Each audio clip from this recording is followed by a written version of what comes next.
Welcome to doctor Maithili's music therapy channel. இன்றைய பதிவிலையும் self esteem, socialisation, personality என்ற தலைப்பில் சில செய்திகளை நம்ம பார்த்துக்கலாம். இந்த நீடு பற்றி சென்ற பதிவில் பார்த்தோம். நீடு சைக்காலஜின்னு வரும்பொழுது the enormous range of behaviour it is getting into that அப்படின்னு அதுக்குள்ளே இருக்கும். நீடு நம்ம இருக்கிற இடத்துக்கு தகுந்த மாதிரி, தேவைகளுக்கு தகுந்த மாதிரி அதனோட ஸ்ட்ரக்சரை நிறைய அளவில் மாற்றிக்கும். ரொம்ப அளவில் டெக்னிக்கலாக வேறு நம்மளோட நீட்ஸ் எல்லாம் அப்பப்போ மாற்றி வரும். மோரோவர் சமயத்துக்கு தகுந்த மாதிரி நீட்ஸோட அளவு, நீட்ஸோட ரிக்குயர்மெண்ட்ஸ் எல்லாமே மாறுபடும். அது இல்லாமல் இப்போ இருக்கிற ப்ரெசன்ட் டே சினாரியோவில் இந்த சிவிலைசேஷன், அர்பனைசேஷன், மாடர்னைசேஷன் அதெல்லாம் வரும்போது டெக்னாலஜிக்கல் இம்ப்ரூவ்மெண்ட் இது எல்லாமே சேர்ந்து நம்மளோட நீடெல்லாம் ரொம்ப ஜாஸ்தி ஆக்குறது, அதிகப்படுத்திக்கிட்டே வரும். இதுதான் இப்போ பேசிக்காக எதுவுமே ஓணுங்கிறது காட்டிலும் எல்லாமே பேசிக்குள்ளே வந்துடுறது. That is why I used that word, technological improvement, technological advancement. அதனால் சிவிலைசேஷனோட லெவலே வேறு லெவலுக்கு இருக்குது. ஆரம்பிக்கிறதையே வேறு லெவலில் பண்ணுறோம். அதனால் பேசிக்ஸ்னு வரும்போது there are individual differences in taking the needs into their basics. சிலதெல்லாம் நிறைய அளவில் சாதாரண விஷயமே அவங்களுக்கு இல்லவே இல்லை, எல்லாமே பெரிய விஷயம்தான் இருக்கும் அப்படின்னு போகுது. ஸோ இதுக்கு என்ன ரீசன்? அர்பனைசேஷன், மாடர்னிசம், அப்புறம் சிவிலைசேஷன், டெக்னாலஜிக்கல் இம்ப்ரூவ்மெண்ட் இதெல்லாம் தான் அதுக்கு காரணம். இதனால் நீட்ஸோட அளவு நீடு சைக்காலஜின்றது அதுவே ஒரு பெரிய சப்ஜெக்டாக போல் மாறிடுறது. So we don't want to சாதாரண லோயர் லெவலில் சாட்டிஸ்ஃபேக்ஷன்றதே அந்த வார்த்தையே நம்மக்கிட்ட இல்லாத போகிறது. We want to go on improving our self. Satiable, wants are சேஷியபிள்னு ஒரு வார்த்தை எக்கனாமிக்ஸில் சொல்லுவாங்கன்னா அது இப்போ அந்த சேஷியபிள் என்ற வார்த்தையே இப்போ இல்லை. வாண்ட்ஸ் ஆர் சேஷியபிள் இல்லை, needs are always attainable.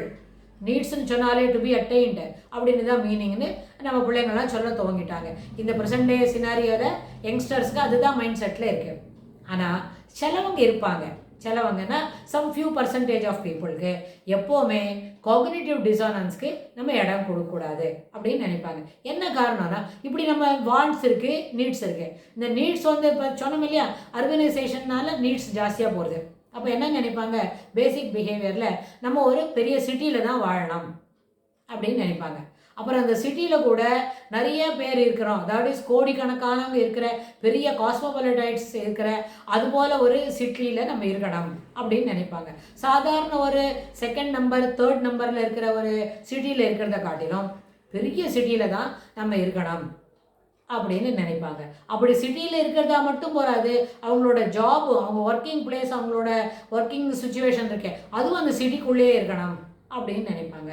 So இதெல்லாம் ஒரு நீடு மாத்திரம் இல்லை, this is because of the urbanisation, அந்த டெக்னாலஜிக்கல் அட்வான்ஸ்மெண்ட்டு மொத்தமே நம்ம பயன்படுத்திக்கணும் அப்படின்ற ஒரு எண்ணத்தினால தான் இந்த யோசனையெல்லாம் வருது. ஆனால் இதையும் தாண்டி இன்னும் சிலவங்க நம்மளுக்கு இதனால் இதுக்கு என்ன ஆகும்னு கேட்டால், நம்மளுக்கு இந்த நீட்ஸுக்கும் where we are dwelling, where we are having our work place அதெல்லாம் இருக்கும்போது அதில் கொஞ்சம் டிஸ்பாரிட்டி இருக்கும் இல்லையா. நம்ம சிட்டியில் வேலை செய்யலாம், but we cannot reside in city, கொஞ்சம் அவே ஃப்ரம் த சிட்டியில் இருக்க வேண்டி வரும். சிலப்போ நம்ம சிட்டிக்குள்ளே இருக்கலாம், நம்மளோட work place away from the city அப்படி இருக்கும். ஸோ அந்த மாதிரிலாம் டிஸ்பாரிட்டி வருது. சில நேரத்தில் கொஞ்சம் தாண்டி இருக்கிறோம், எதிர்பார்ப்புகளுக்கும் அடையக்கூடிய இலக்கும் இருந்துக்கிற இலக்கும் கொஞ்சம் வித்தியாசப்படுறது அப்படின்லாம் சொன்னால், அப்போ அது சிலவங்க என்ன நினைப்பாங்க, இதெல்லாம் வேண்டாம், this all comes under cognitive dissonance. இது அட்பார் வித் அக்ரிமெண்ட்டில் இல்லை, கொஞ்சம் தாண்டி இருக்குது, நம்ம எதிர்பார்ப்புகளுக்கும் அடையக்கூடிய இலக்கும் வித்தியாசமாக இருக்குது அப்படின்னு சொன்னால் அவங்க இதை மாதிரி ப்ரீஃப்ரண்டல் லோ ஃபங்க்ஷனுக்கு நம்ம இடைஞ்சல் தரக்கூடாது. அதனால் என்ன, காக்னிட்டிவ் டிசானன்ஸ் இருக்கக்கூடாது, எப்போவுமே கான்சோனன்ஸ்குள்ளே இருக்கிறதுக்கு முயற்சி பண்ணணும். ஏன்னா தட் ஈக்குலிபிரியம் ஆஃப் ஆக்டிங் சில பதிவுகளுக்கு முன்னாடி பார்த்தோம். அப்படின்னா அந்த equilibrium of expressing our behaviour ought to be there அப்படின்னா டிசானன்ஸை நம்ம எஸ்யூ பண்ணிடணும். மொத்தமே கான்சோனன்ஸ்குள்ளே இருக்கிறதுக்கு எல்லாம் ஒருங்கிணைந்து ஒன்று போல இருக்கும் இடமும் தொழில் செய்யும் இடமும் ஒன்றாக இருக்கணும். அப்படி இருந்தாலும் இதுக்கு அதுக்கும் பரவாயில்ல அப்படின்றத we can manage with this அப்படின்றத புரிஞ்சுக்கிறதுக்காக கூட சிலவங்க தன்னை தயார் பண்ணிப்பாங்க. ஆனால் இதனால் இப்படி ஒரு நம்ம பழகக்கூடிய மக்கள் ஆர்கனைசேஷன் இருக்கணும், இதெல்லாம் இருக்கணும்னு நினைக்கும் பொழுது நம்மளோட பர்சனாலிட்டியை இது பெரிய அளவில் பாதிக்கும். இது போல தான் இருக்கணும். நம்மளோட கலாச்சாரம், நம்மளோட சோஷியல் ஆஸ்பெக்ட்ஸ் எப்படி இருக்கோ அதுபோல் இருக்கிற நடைமுறை பாவனைகளை வளர்த்துக்கிட்டா நம்மளுக்கு ரொம்ப என்ன இருக்காது, டிசோனன்ஸ் இருக்காது. Will be in consonance with our என்ன mind set with our behaviour and also at our family reputation அதுக்கு தகுந்த மாதிரி இருப்போம். கல்ச்சுரலி வி ஆர் சேம் அப்படிங்கிறத மனசில் வாங்கிப்போம். ஆனால் ஒரு பெரிய காஸ்மோபாலிட்டனில் இருந்தால் it is not so. we cannot be like that. One over நைட்டோ ஒரு 10 நாள்லையோ நம்மளை அப்படி மாற்றிக்க முடியாது. அப்படின்னா ரொம்ப டிசனன்ஸ் இருக்கும். அந்த டைமில் நம்மளோட பர்சனாலிட்டி அது பாதிக்கும். ஏன்னா some inhibition in interacting with people அப்படின்னு நடக்கும். ஸோ இதுலேருந்து எப்படி வெளியில் வர முடியும்? we should understand we are coming here only for the sake of our job.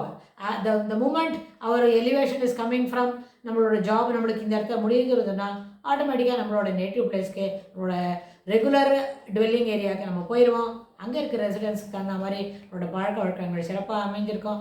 So we can be in consonance with the social setup where we are living அப்படின்றத மனசில் புரிஞ்சுக்கிட்டோமான நம்மளுக்கு இந்த மாதிரி பர்சனாலிட்டியில் ஒரு இன்ஹிபிஷனோ எக்ஸ்பிரசிவ் பிஹேவியரில் ஒரு இன்ஹிபிஷனோ வரத்துக்கு வாய்ப்பு இல்லைன்னு சொல்லி இந்த பதிவை நம்ம நிறைவு செய்யலாம். இது தொடர்புடைய செய்திகளை வரப்போகிற பகுதிகளிலும் பார்க்கலாம்.